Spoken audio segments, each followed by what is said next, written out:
Donc pour résumer rapidement ce que c'est la périostite. En gros, ton muscle tibial antérieur, il est trop court et ton mollet est trop long. Et du coup, quand tu vas courir, tu vas avoir tendance à lever la pointe de pied beaucoup et à taper avec le talon. Et du coup, en gros, quand tu vas avoir ta foulée, c'est ton talon qui va taper surtout et pas beaucoup la pointe de pied. Ce qui fait que ton pied va toujours être relevé, il va contracter en permanence le muscle tibial antérieur. Et du coup, tu vas avoir des douleurs au niveau de l'insertion parce qu'il y a trop de force qui est demandée à ce muscle-là par rapport à la capacité qu'il a au niveau de l'insertion. Donc le but, ça va être d'étirer ce muscle-là et de raccourcir un peu le mollet. Donc au niveau des étirements, ce qu'on va faire, c'est en premier, pour étirer le muscle tibial antérieur, se foutre comme ça, les pieds à plat, et venir descendre sur les fesses sur les talons. Donc là, normalement, tu vas bien sentir le muscle tiré à ce niveau-là.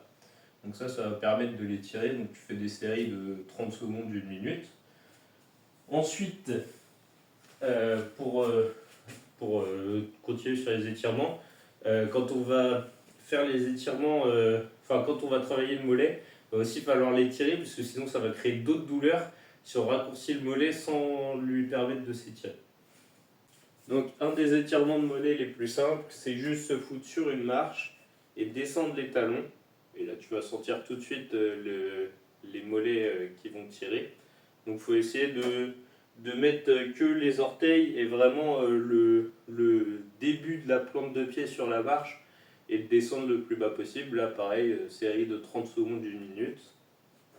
Un autre étirement du mollet qu'on peut faire, c'est face à un mur, se mettre comme ça et venir fléchir la jambe avant et tirer la jambe derrière le plus possible en essayant d'enfoncer son talon dans le sol. Et plus on va avancer, plus le talon va décoller. Et du coup, quand on va forcer pour le descendre, on va beaucoup étirer le mollet.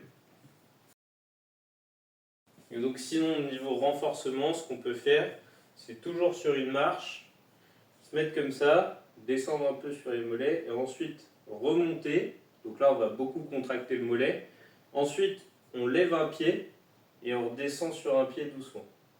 Une fois qu'on est arrivé en bas, on remet les deux, on remonte, on lève l'autre pied et on descend.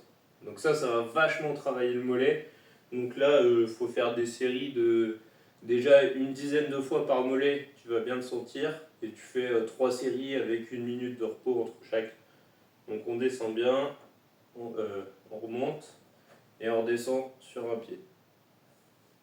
Autre exercice qu'on peut faire pour renforcer les mollets, sachant que quand on court, c'est du travail sur des impacts. Donc en fait, sur la course, c'est toujours des petits sauts. Et du coup, si notre mollet n'est pas capable de se contracter assez pour résister, c'est là que le tibia, que le talon va tomber. Et du coup, quand on va commencer la foulée suivante, on va avoir tendance à lever les orteils. Donc déjà, ce qu'il faut faire quand on court, c'est essayer de se concentrer pour ne pas shooter avec la pointe de pied, c'est comme ça qu'on appelle ça. C'est je lance ma jambe vers l'avant et je tends les orteils vers moi. Là, le but, ça va être de pousser derrière et de laisser la jambe revenir toute seule sans avoir à shooter le pied vers l'avant. Et donc, ce qu'on peut faire aussi pour renforcer sur des impacts, pour que le mollet s'habitue à se contracter, c'est juste faire des petits sauts et se bloquer sur la pointe de pied sans faire toucher le talon. Donc là, tu fais une dizaine de sauts, tu bloques à chaque fois 2-3 secondes avant de recommencer. Et donc ça va permettre de renforcer les mollets, ça va aussi renforcer les chevilles et les genoux, donc c'est tant mieux. Et sinon, ce qui est important, c'est avant d'aller courir, bien échauffer cette partie-là. Donc le plus simple pour échauffer le muscle tibial antérieur, c'est de le masser. Parce que faire des exercices de ce style-là, on peut se mettre comme ça et monter les orteils, les descendre. Ça va permettre d'échauffer la zone, mais ça va aussi le travailler et du coup, ça peut augmenter le douleur. Donc le plus simple, c'est de le masser. Donc on va venir avec les phalanges, venir appuyer dessus dans le sens du tibia pour échauffer le muscle. Donc ça, il faut le faire avant les courses, mais on peut aussi le faire à n'importe quel moment. Ça détend toujours le muscle et du coup, ça peut aider.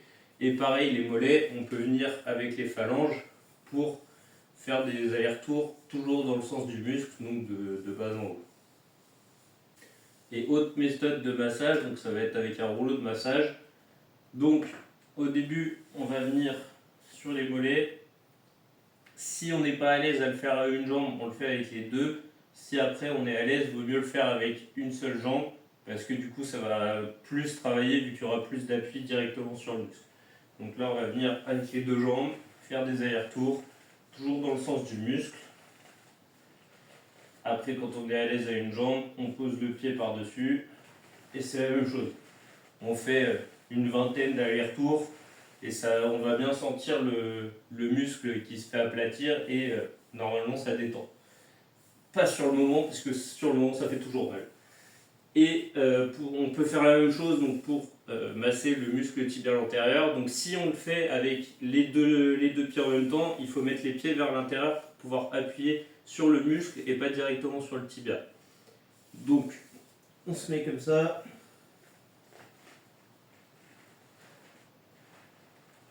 Et pareil, si à un moment on est à l'aise, on se met sur un seul pied. Et là normalement, si on a des douleurs au muscle tibial antérieur, on va le sentir tout de suite travailler, mais sur le moment ça fait pas du bien, après normalement ça détend.